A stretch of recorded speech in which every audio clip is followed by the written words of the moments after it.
Raden.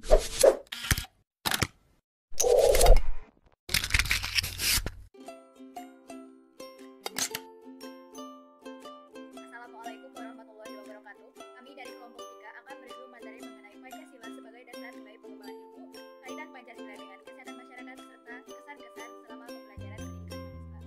Sebelumnya perkenalkan, saya Pepi Wijayanti dari kelas C, nomor induk mahasiswa 204101036. Di sini saya bersama dengan rekan-rekan saya yaitu Perkenalkan, nama saya Friska Aulia Natasha, kelas C dengan NPM 204101079. Perkenalkan, nama saya Sohibul Hidayat dari kelompok 3. Saya dari kelas C, nomor induk mahasiswa 204101113. Nama saya Renita Inja Harunisa dengan NPM 204101074. Perkenalkan, nama saya Halimatus Nadia Afifah Adam dari kelas C, nomor induk mahasiswa 204011122. Kaitan Pancasila adalah sebuah pedoman hidup yang mendasar serta ideal yang menjadi pedoman masyarakat Indonesia. Pancasila yang mengandung 5 nilai yang dijadikan acuan dalam hidup berbangsa dan bernegara.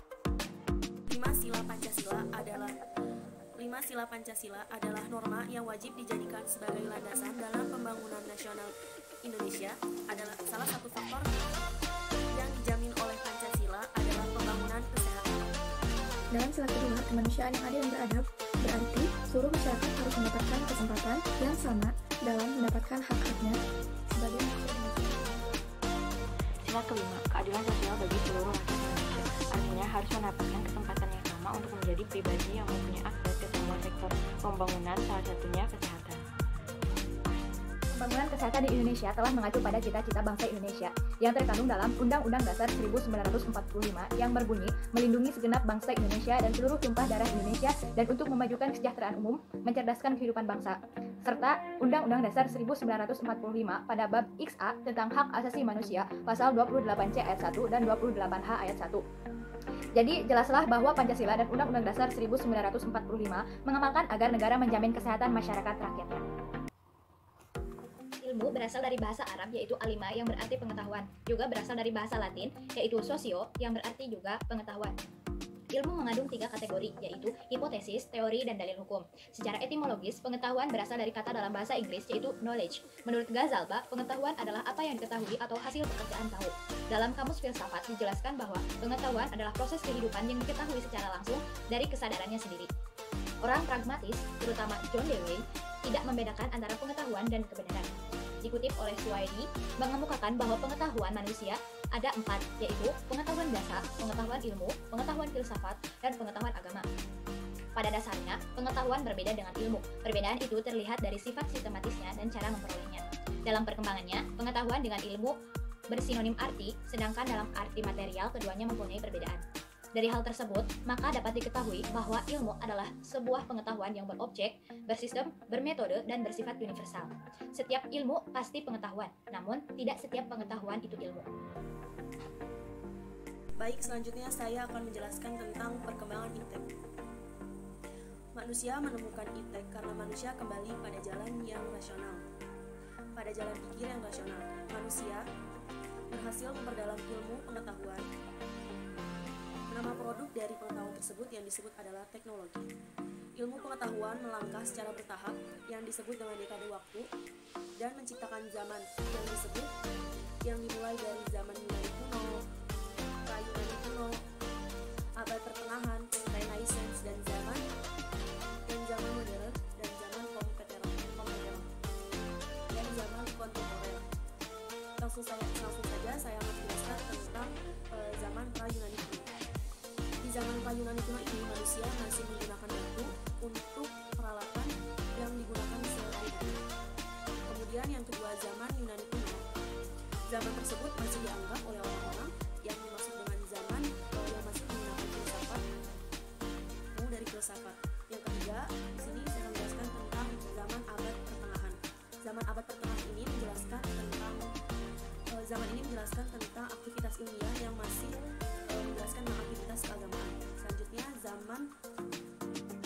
Selanjutnya zaman Renaissance yang disebut sebagai di zaman ini menjelaskan tentang pola pikir yang bebas dari pemikiran dogma-dogma agama.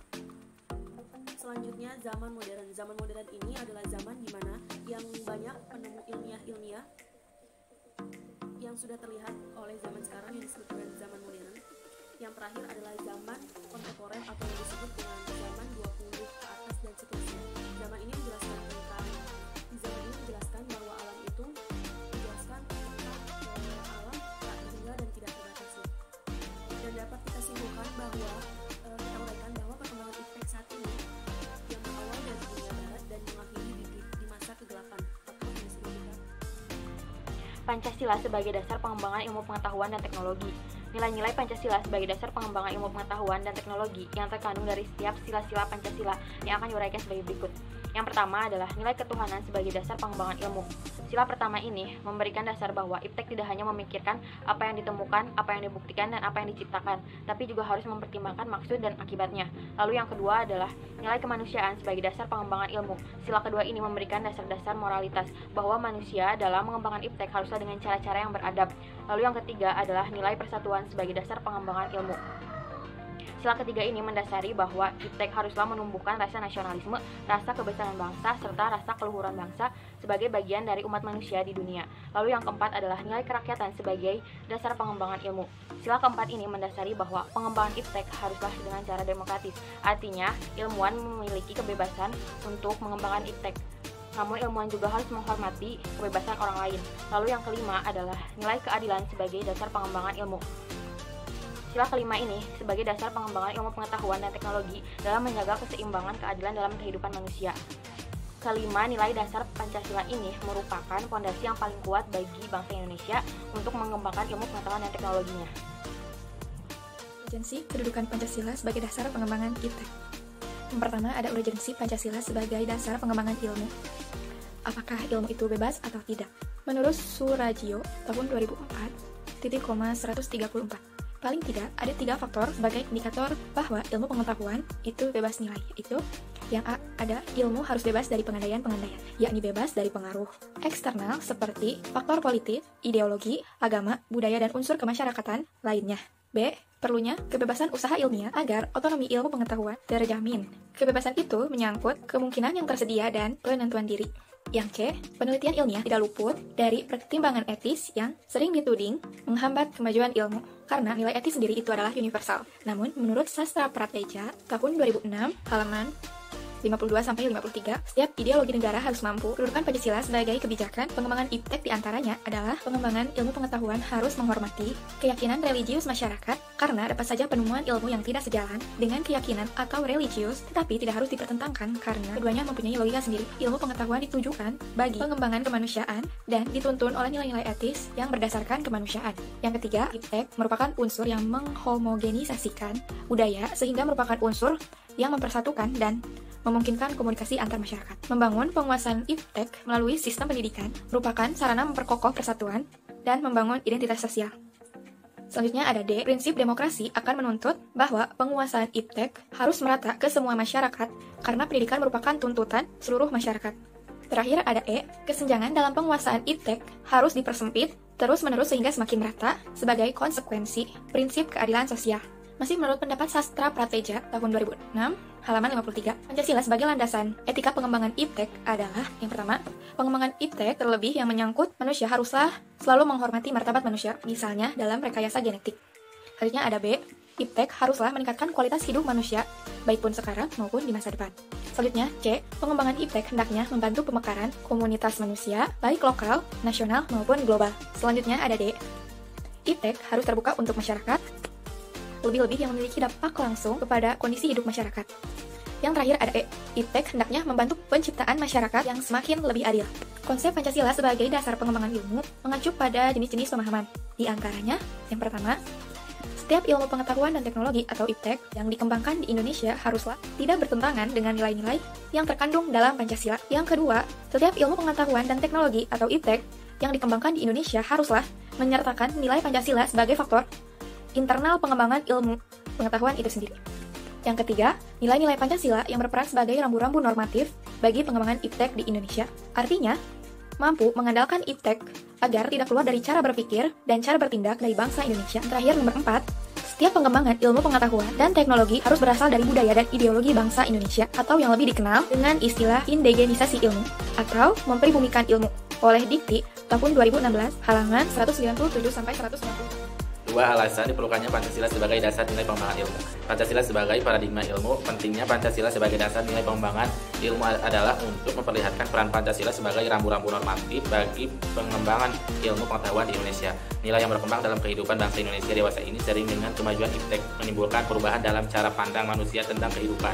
Hal ini membutuhkan renungan dan refleksi yang mendalam agar bangsa Indonesia tidak terjerumus ke dalam penentuan keputusan nilai yang tidak sesuai dengan kepribadian bangsa.